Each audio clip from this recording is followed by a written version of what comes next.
السلام عليكم ومرحبا بكم في فيديو جديد من سلسلة الدراسة في الخارج 101.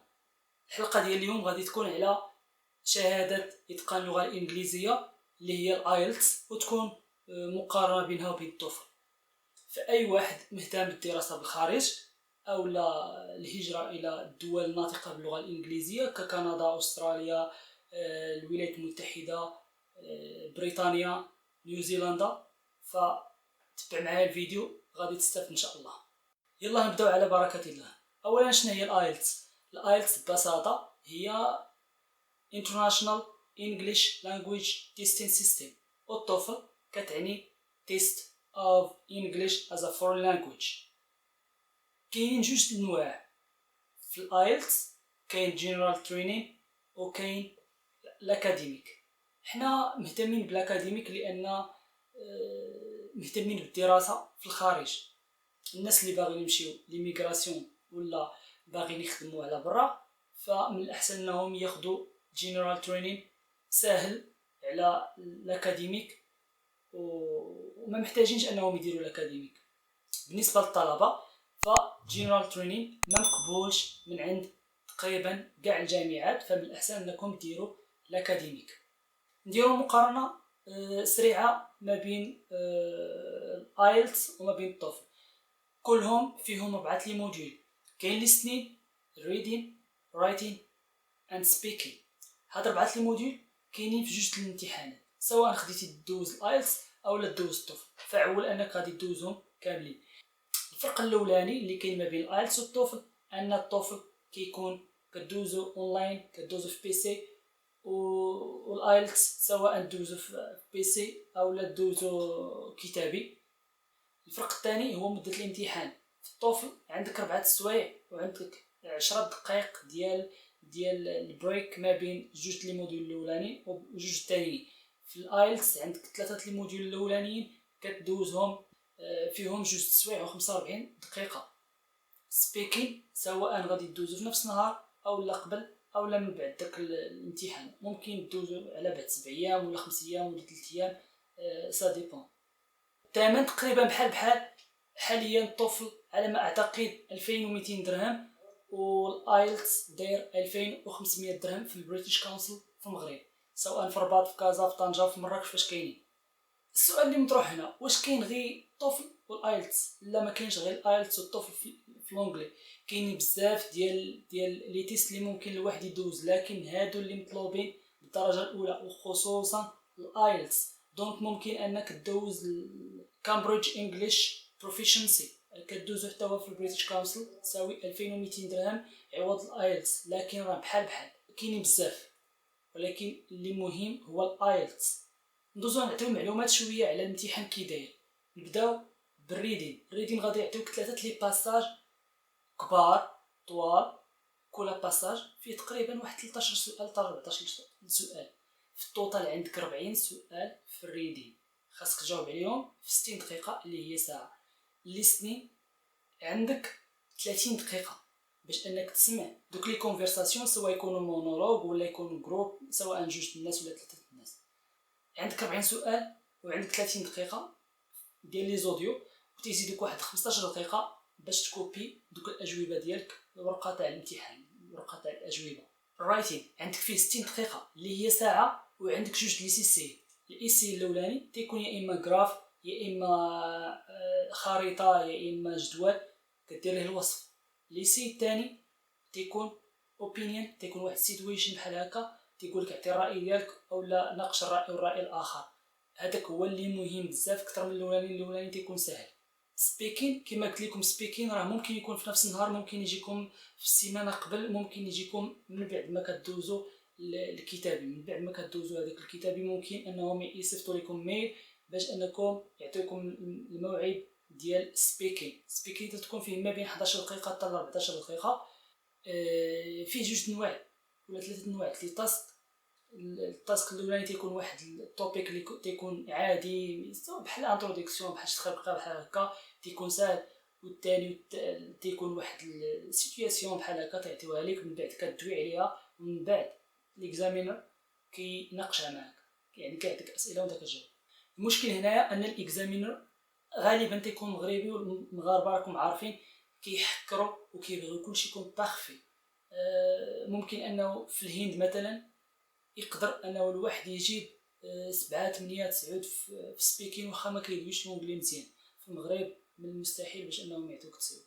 بالنسبه للتنقيط، التنقيط في الايلتس تيكون على 9 من 1 ل 9 في 4 لي موديول كاملهم.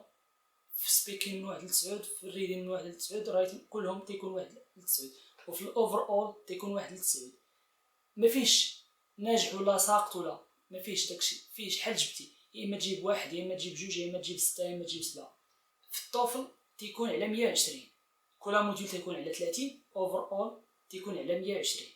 باش تجيب لادميسيون ديال ليسانس باشلر خاصك مينيموم 6 في كاع لي موديول يعني، و6 اوفر اول.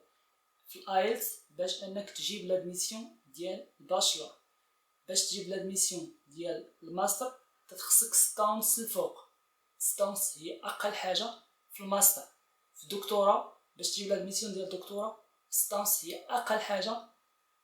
في الايلتس في الاوفر اول و6 في كلشي. ما يمكنش انه تكون عندك مثلا في الريدين ولا في الرايتين تكون عندك 5 واخا عندك 6.5 مثلا في الطوطال، ما مقبولاش.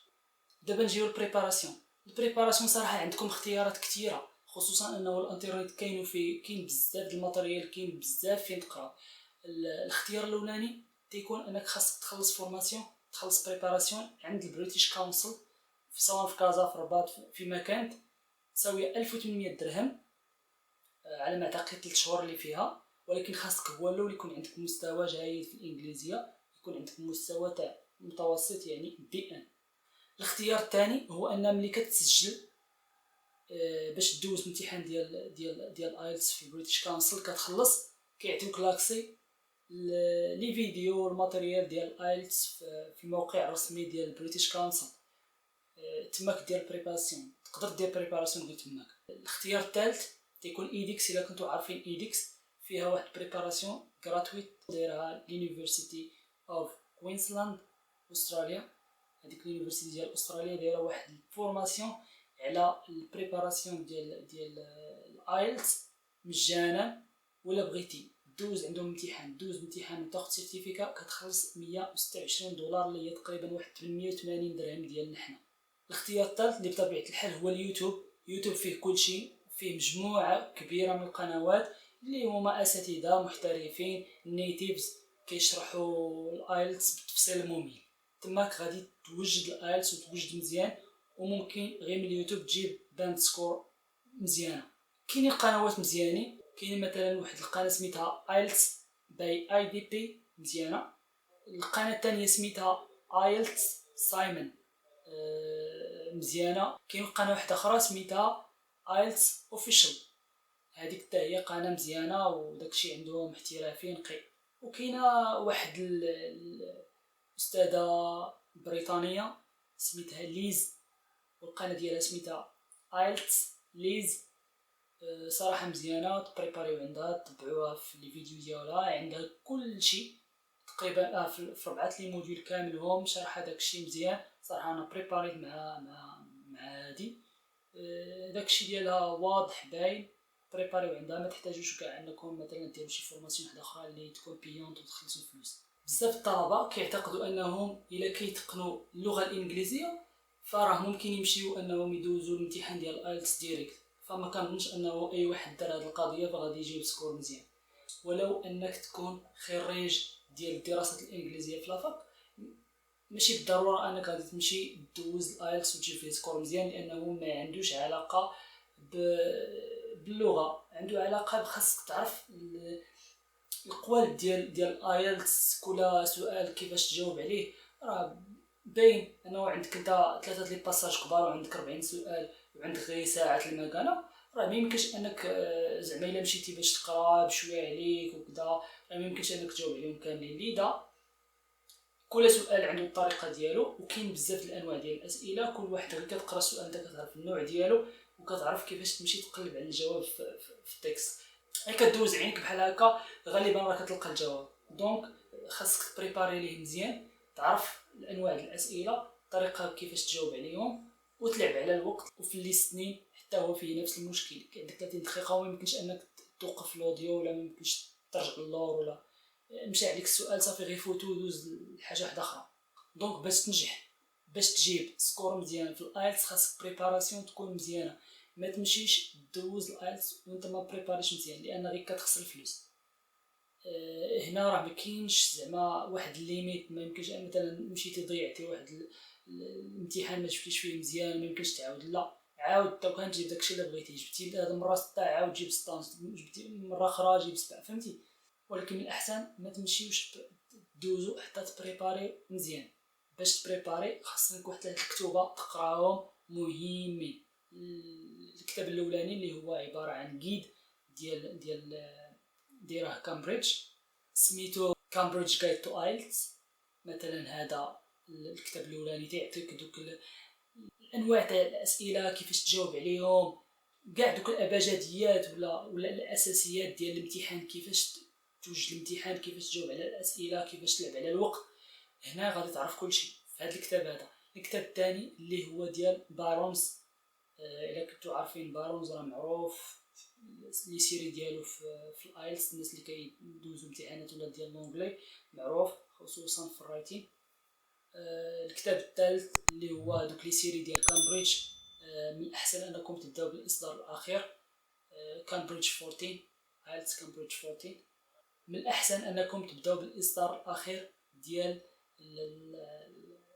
كامبريدج ايلتس 14 هي الاخرانيه، و13.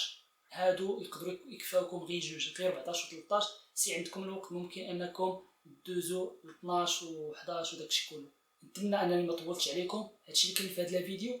من بعد ما تفرجتي فيه ان شاء الله غادي تكون عارف فين تمشي، عارف شنو هو الفرق ما بين الاكاديميك وبين الجنرال ترينين، ولا ما بين الايلتس والتوفل. غادي تعرف فين امتحان غادي تدوز، غادي تعرف كيفاش تدوز وشنو خاصك. نتمنى لكم التوفيق جميعا، ان شاء الله تجيبوا سكور زوين كاملكم، لكم انكم تجيبوا لادميسيون من اي يونيفرسيتي في العالم. التوفيق للجميع. السلام عليكم.